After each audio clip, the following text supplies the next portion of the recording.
Welcome back to the show, everyone. Today, we're diving into a fascinating and hotly debated topic: Australia's groundbreaking legislation on social media age restrictions for children under 16. This new policy is set to take effect starting tomorrow. It's being hailed and critiqued all at once. Joining me for this conversation is Dr. Julia Coffey, an associate professor in sociology at the University of Newcastle, who has expressed some serious concerns about the ban, and clinical psychologist John Waring, who advocates for it. So, are we creating a safer digital landscape or just opening a Pandora's box of new problems? Let's find out. Thanks for having us.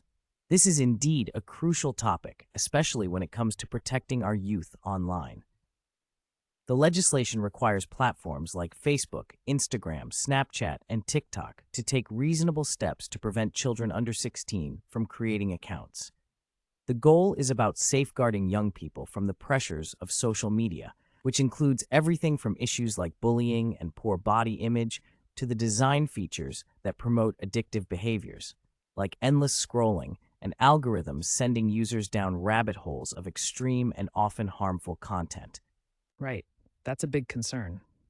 On the other side of this conversation, Julia, you have your criticisms about this approach. Can you delve a bit more into why you believe this ban could be counterproductive?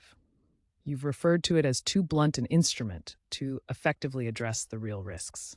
Absolutely. While I appreciate the sentiment behind the legislation, it fundamentally distracts from the actual accountability issues at play. The focus on young people's behavior changes the narrative away from the manipulative tactics that social media platforms use to keep users engaged. It's also essential to recognize that young people often derive significant benefits from social media. Communities that provide support, information, and solidarity, especially for marginalized youth, cannot be dismissed. That's a thought-provoking point. It raises the question, are we perhaps marginalizing the very youth we're trying to protect? Speaking of which, John, you've pointed out that children currently face real dangers online. What specifically makes you feel this ban is necessary, and perhaps a silver bullet for addressing societal issues such as misogyny and body image concerns? Well, I've worked with children for over 30 years, and in my practice, I've seen firsthand the kinds of pressures social media puts on young people. They often feel the need to create fake accounts in order to access the platforms. By implementing this policy, parents receive reassurance, the support they need to keep their kids safe. It allows them to say no convincingly when their kids want to join social media. Let's face it, kids can internalize these pressures in damaging ways, leading to issues like restrictive eating habits and social anxiety about their appearance. This ban can act as a sanctuary from that toxicity. John, you make a compelling case from a protective perspective. But Julia, you counter this by pointing out that young people already marginalized could face even greater isolation due to the ban. Can you elaborate on this? Certainly. Marginalized youth, particularly those identifying as gender diverse or those from remote communities, rely heavily on social media as a lifeline. These platforms are often their only connection to communities that understand their identities and can offer support. Cutting off that access could lead to increased isolation, which poses its own set of risks. It's a double-edged sword. Also, I worry about the implementation of this law. It's incredibly complex, and frankly, I think it's going to be a costly mistake. You hit the nail on the head with implementation challenges. John, how do you see this legislation working in practical terms? Many experts believe that verification systems will struggle to prevent under 16s from using VPNs or creating false identities. That's a valid concern. Young people are crafty and resourceful. We know they often find workarounds for limitations put in their way.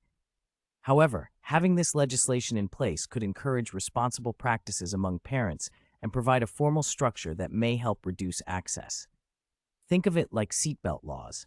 While some may still try to cheat the system, the net outcome is safer roads. This move gives parents a starting point for tough conversations about online safety. So it's about fostering conversation and building awareness. That's a nuanced viewpoint. Yet, Julia, you've labeled this push for age restrictions as an oversimplified approach to broader societal issues. Could you explain what you mean by the silver bullet fallacy? The silver bullet fallacy suggests there's a quick fix to complex problems like misogyny or mental health challenges among youth, which requires more comprehensive, thoughtful interventions.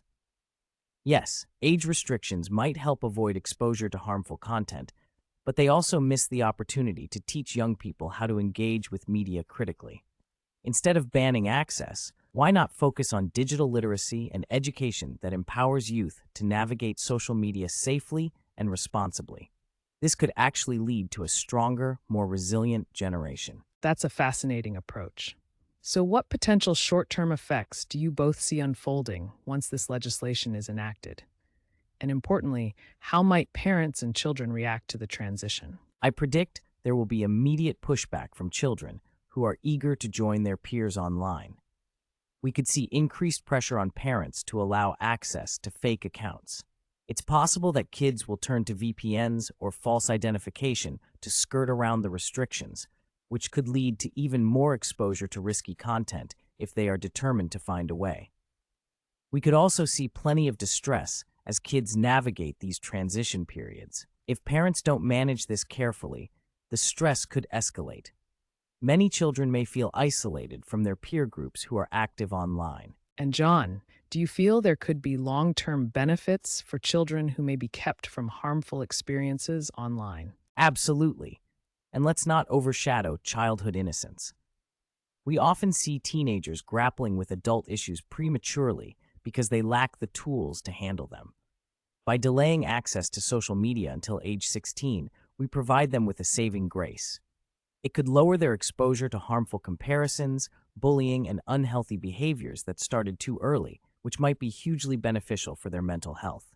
It's fascinating to think about how a single policy could create ripple effects that could shape how young people interact with the digital world moving forward. But Julia, you remain skeptical. What does that schism stem from? My skepticism stems from witnessing the failures of similar policies globally. Unless we face the root issues head-on, like how social media platforms design their environments to foster addiction and encourage harmful comparisons, legislation can act more like a band-aid than a true solution.